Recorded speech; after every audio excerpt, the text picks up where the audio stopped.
Hey, it's Brock here from Rock Hill Farm, and today we are going to do a long-term review on my Bighorn side-by-side. Also in this video, besides just telling you what I think of it, we're going to take this thing in the shop, do the maintenance on it, lift it up in the air, and try to look under it, see if we can find any problems with the machine that might affect the review, anything like that. So I've had it almost a year. We'll check in a minute, see how many miles I've put on it. But kind of what I want to do in this video is give my thoughts on whether or not a machine like this is worth the money. Looks like it's almost out of fuel, but it looks like I put 146 miles on it. 146 miles is not a lot. You know, we're used to thinking about vehicles and you put 100,000 miles on them. But 146 miles just kind of putting around a 20-acre property means I use it a lot. So if you follow the channel, you know that I did not buy this machine. Bighorn sent it to me to make videos about. And I like to disclose that up front, but also point out that that does not change the way I use it. As a matter of fact, I've been really hard on this machine and exceeded what it's rated for on a lot of different occasions. So I've been building this trail, and you just saw us going up it in snow, and now we're driving up it in spring. But we don't just go up and down this trail empty. I've been hauling material in and out of the woods. And I'm doing that with a dump trailer that's rated to pull 2,000 pounds. The problem is the rated tow capacity on the Bighorn is only 1,000 pounds. So the trailer capacity is double the side-by-side capacity, and I've been doing it anyway. So I haven't put this trailer on a scale, but by estimating the volume of material that my bucket holds, I'm going to say that right now you're seeing me pull 2,000 pounds up a really steep hill. And I've done that a lot of times.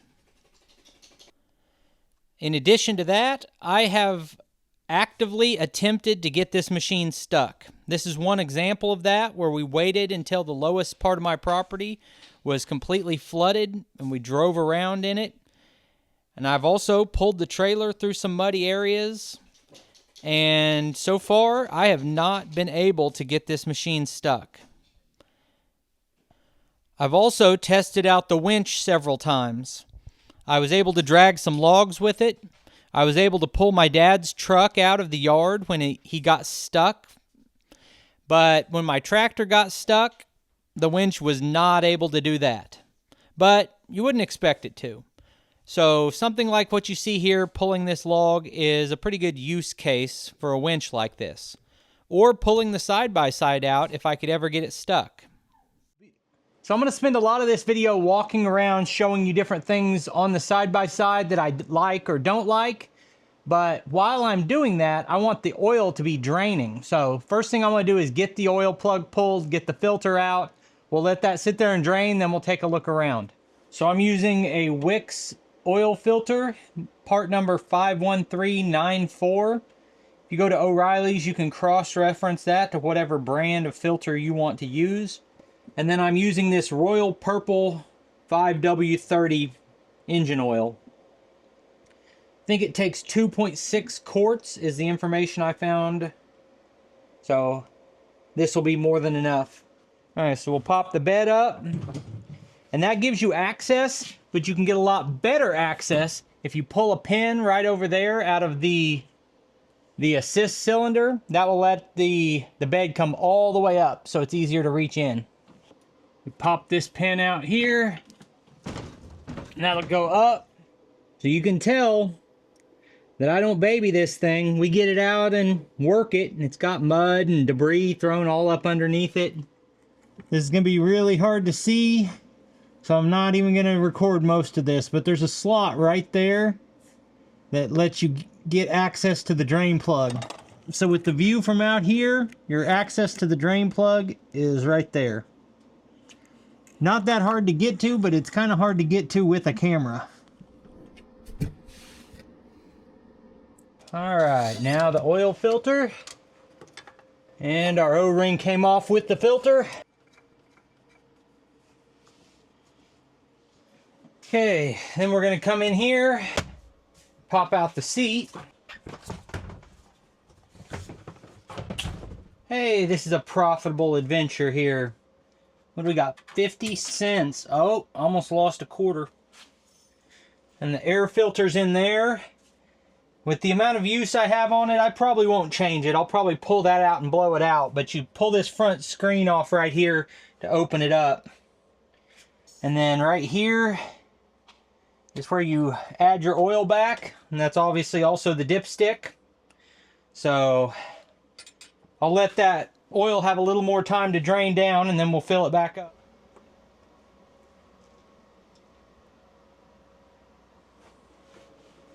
And give that a little time to run down and check the oil. And you can see there's trace lines, but the level is right at the top of the full. Now while we have this out, you can see accessibility. I already pointed out air filter, oil check. There's your fuel pump. If you needed to change a fuel pump, it'd be really easy from right there above. So maintenance is pretty easy. We got this big area here that is like a tool storage. I didn't even remember this being in here. Couple little wrenches and screwdrivers and stuff that came in the vehicle. I was planning to get like a tool kit and some jumper cables and stuff like that and put in here, but I haven't done it yet. That's what's under the seat. I've also been testing this Royal Purple Max Restore on my truck to see if it helps fuel economy. And I'm going to go ahead and use some on this side-by-side as well. So I'm thinking before I finish my review, I should do like an overall mechanical inspection of this thing. There's no slop in the U-joints. Let's lift this guy up in the air. It's moving a long way before the wheels. It's got those long springs on it. We'll say in terms of the suspension, it's got a pretty good ride on it, considering the trail I'm always taking it across. I don't see any slop here. It's instantaneous. When you move this, it moves the drive shaft. No wiggle there. Just kind of looking around for anything that is loose or worn. Like this rear stabilizers, the joints on it are really tight. We'll go check the other side. All right, all good there. I got the assist cylinder reconnected to the bed. Let this guy down. All right, there's no slop here. I can articulate it. I don't see anything worn out or damaged. There, I try to lift the wheel, it lifts the whole vehicle. We've got our little stabilizer bar here. Got some grease zerks up in here that I have never hit in 140 miles. Better get in there and do that. Need to go over the whole thing and see what other grease zerks maybe I'm missing. The machine has disc brakes. There's no grooves on the rotors. One of the early models of this machine, this was all kind of exposed and they put these bighorn plates on to protect it. Got the winch here. Okay, so let's talk about this thing. It has been a great addition to the farm. If I didn't say it already, this is the Bighorn 550 EFI. That's 550cc electronic fuel injection. The overall size of the machine is great. You know, it's got nice turning radius. It fits in tight spaces. It's got a good sized bed on it. I've always got this bed packed full of stuff. Of course, you've got the drop down tailgate. I'm basically in this machine every day, and I just don't have much to complain about. There's one obvious thing, that when you're running it, it's loud. The engine noise is loud. Everything else is really nice. Like, you can fit 3 people in here. 3 adults is fairly tight. I've done 3 adults, but usually we've got 2 adults and a kid in here. Plenty of room. You've got the drop-down center console. You can put your phone and a cup or whatever in there, anything you're carrying around with you. It's got some little storage cubbies down here. And then in here, I keep some stuff like channel locks, pocket knife, crescent wrench. That's the remote for my dump trailer, some gloves, a tape measure, just little of this and that I keep in the glove box there. You can open the front, or you can open the back, or you can close it up. For your switches, you've got headlights. I think this is headlights on and off, and then this one might be the brights. You got your winch in and out button here. You've got a heater and a fan. Low, high, neutral, and reverse. Then with this, you've got forward is 2-wheel drive, then 4-wheel drive, then 4-wheel with diff lock. And then you've got a rear diff lock and unlock right here as well.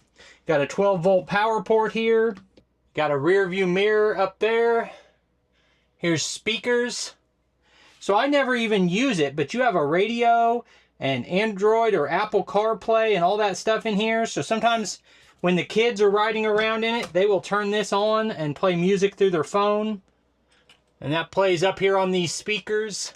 Now, as far as the price, these things are about $10,000 if you get it with the open station. And that's a good price for an open cab side-by-side. If you want it with the windshield and the doors and the heater and the info center, and you add every single thing you can add to it, it's more like $15,000. And then there's a range within there depending on what options you choose. Now, whether or not that's a good deal for you, that's for you to decide. I can't tell you that. All I can say is my own personal experience is this thing's been a blessing to have. I'm in it every single day around the property. It's a little bit loud. It may not be the perfect side-by-side, but it's also less expensive than a lot of the competitors. So I'm just glad to have it. So I appreciate you taking time to watch the video. I'll put links on the screen to a couple more of our videos, and I'll see you next time.